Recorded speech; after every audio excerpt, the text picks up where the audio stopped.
Thank you, Mr. Chairman. Thank you for your time. Appreciate you coming up. A couple years ago, the FAA changed its hiring practices.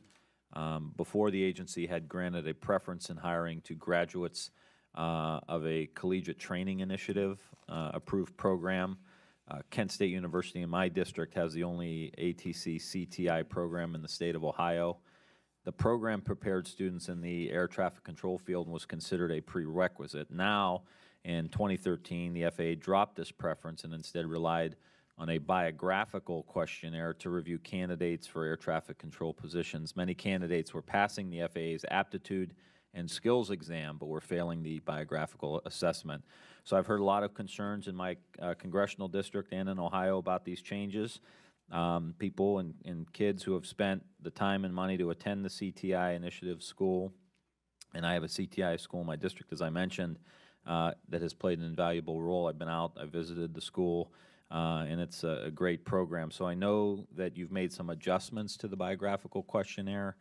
Can you please elaborate on these adjustments, talk a little bit about how the changes have impacted hiring, and also if you can give us an update on how these new developmental controllers are faring in their training as well. Sure.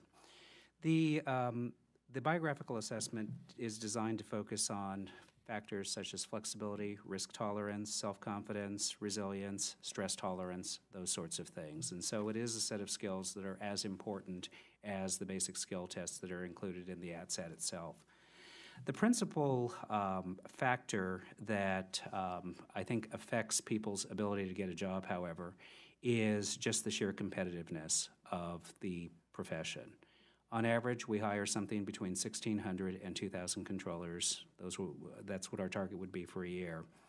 The first time we opened this up as a public announcement, we got in excess of 25,000 applicants for those positions. And so, clearly this is something that, there's going to be a large number of people that aren't selected just given the ratio of applicants versus jobs. I will say that the CTI students have fared very well, though, in this process. In the first year, where we've looked at a full year's worth of data, essentially a CTI student, 2/3 of those that were selected in that initial cohort had some CTI background, either a 2-year or a 4-year program. And so we believe that actually the combination of the screening methods did in fact give credit for the skill set that somebody coming out of a CTI program might have.